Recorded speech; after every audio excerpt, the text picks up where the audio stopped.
What's up, guys? Wanted to do a reading for the 11th house, in particular if you have Pisces in the 11th house, or if you have any planets in the 11th house that you'd like to apply, or if you have Neptune, the ruling planet of Pisces. If you have that in the 11th house, feel free to apply this to yourself. Take what resonates, but as a whole, in particular, in general, this is going to be for 11th house Pisces. So look at your natal chart, enter your birthday and your time zone, and you might have Pisces over your 11th house. Like I said, or if you see that you have any planets in particular in your 11th house, feel free to apply this reading to that as well. Or if you have any planets in Pisces, I should say, feel free to apply this reading to yourself as well. I know I have North Node in Pisces, so it'll be interesting to see what goes on with this. 11th house is, the ruling sign is Aquarius. I believe the ruling planet for that is Uranus. And I'm going to be pulling some cards for some of these keywords that I see on this astrological natal chart, this default natal chart. So let me jump right into it. The first keyword that I want to pull a card for is going to be for groups. Spirit, love, and light, highest possible messages. Let's see what comes out for groups. We have the Four Swords in the reverse. So Four Swords is about relaxation, meditation, time away. So you might have time away from groups, or you're being asked to have time away from groups. Get a more meditative energy going on there. I know Jupiter is moving into Aquarius around the 28th. So this is going to be more of an expansive time for group dynamics. But at the moment, since Jupiter is in Pisces right now, this is more so going to be about endings, closure, healing, spirituality, solitude. So you might be feeling to tap into a little bit of that solitude right now, because the Four Swords in the reverse speaks to the need for Four Swords in the upright, which is kind of reflection, meditative energy. This is a warrior after the battle, reflecting on his coffin. Kind of showing gratitude for still being alive. The Four Swords in the reverse also points to the Three of Swords in the upright. So there might be some sadness or sorrow in regards to group dynamics, and you're being asked to kind of tap into that and figure out the moral or the underlying lesson in regards to groups. Friends is the next word, so it's very similar, related.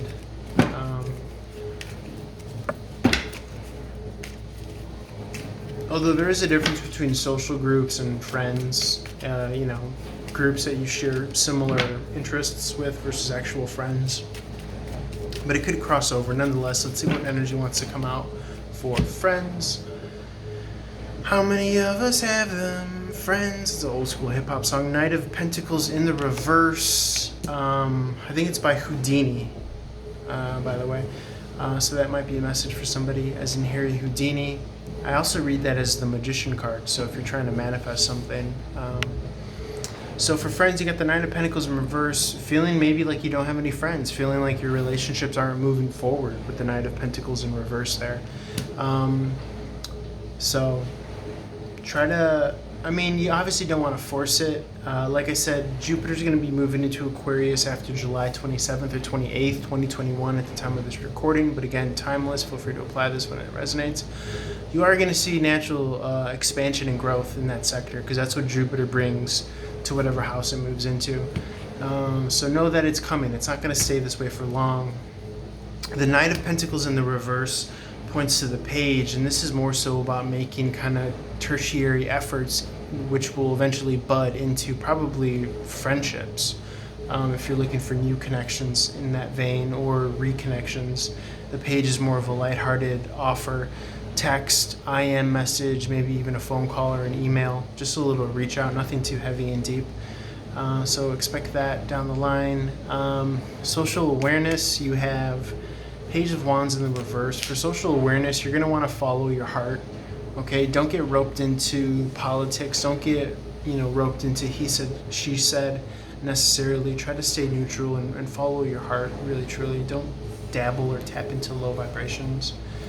For humanitarianism, again, these are all attributes in the 11th house that we're pulling signs for. Six of Swords in the upright is out here for humanitarianism. So Six of Swords are about relocation, physical travel. But in general, as far as your contributions to humanity, it's leaving choppy waters for more calm and peaceful waters. The Six of Swords in the upright is moving to Paradise Island. Technically, that's what it's known as. So they say in heaven, everyone feeds each other, and in hell, everyone tries to feed themselves, but they have no arms. So some food for thought, no pun intended. But you might find your little slice of heaven being and giving back and contributing to some sort of humanitarian work. For technology, another characteristic that kind of futuristic Aquarius commands and rules over. So technology is the word. Let's see what wants to come out here. Five of Wands in the upright. There might be some pettiness or conflict on social media or with the use of technology. So be mindful of this. Again, if you kind of put your politics on social media, don't be surprised if you get a response. Hopes is the next word. Let's see what wants to come out for hopes. Nine of Swords in the reverse, coming out of worry, okay, coming out of low vibrational energy, very cool. For wishes, High Priestess in the upright, she sits as harmony between strength and wisdom. This kind of reminds me of the Tree of Life as well. At the top there's the ether, and at the bottom it's earth. She represents, the pillars represent Capricorn and Cancer, the summer solstice and the winter solstice. So those could be turning points or events. They are seasonal, high water marks, but something could be triggered in these seasons as well. I know Capricorn is like Christmas time. Cancerian season we just passed, but typically the High Priestess is removed. She's like a removed observer. She remains objective. So as far as your wishes, when you don't kind of consume yourself with the emotional or the analytical, psychological, personal narrative, you could start to see your wishes fulfilled because you're too busy kind of doing what you do. You're in a state of flux. You're in a state of flow. You're not being bogged down by personhood, so to speak. You're kind of just doing what needs to be done, and everything is kind of, for your use. Like even the sense of being tired. Like if you kind of tell yourself, like, that's still energy that I could use. So if you hum to yourself, like, use it, or if you're angry or triggered or frustrated, that's still energy. That's like free radical energy that's triggered in you. And if you tell yourself, if you remain mindful, this is actually grace. This is actually a blessing because this is more fuel for the fire. So many times we want to, when we're triggered, we want to throw that energy back at the thing that triggered us. But don't do that because you're a natural kind of love factory. You're a natural peace factory. You're a natural harmony factory. But it takes time and self-mindfulness and awareness. So when you have all that free, triggered energy going on in you and you just want to throw that firepower back at whatever triggered you, the anger, the hate, or the taking things personal, tell yourself to use it because it's energy. It's energy that you could use in the fight. And really, truly, the fight is just, the expression of good nature versus, negative nature. So why not be that little kind of, mechanism that converts negative energy into beautiful, positive energy? But that takes space, that takes a removal of something personal. Okay, so you have to remove yourself from the personal narrative. I know things are going to feel real and things are going to feel triggering and things are going to feel important, but I promise you, if you just kind of give it a second guess, give it space, the feeling of importance will diminish and then you'll be able to see things clearly. Okay, fear and hate move that fast, but love and harmony and peace move a little slower because it's worth the wait. And so if you could kind of condition yourself to do that, I find it interesting that the High Priestess came out for wishes, because if you could condition yourself to just kind of find the reward in the work, then it's a win-win situation, because when your wishes do come to fruition or fulfillment, then that'll just be the cherry on top. But you're already doing, what you love, and or you're bringing a positive outlook to what you do. It's not about what you do, it's about making the best of it and what energy you're bringing through what you're doing, okay? But that's an inside job, okay? And that takes total kind of awareness and mindfulness. And you're not going to be perfect. We're not supposed to be perfect at it, but we're going to be on this method of continuing to learn, and take, roadblocks and obstacles and use them as stepping stones, okay? Amen to that. And for the future, let's see what wants to come out here. The Hanged Man in the upright. So this is enlightenment, really, truly. I mean, putting down baggage, putting down barriers, putting down the narrative, the psychological and emotional narrative. Enlightened people travel lightly, so they put down their narrative, they put down their sense of self, their concept of personhood.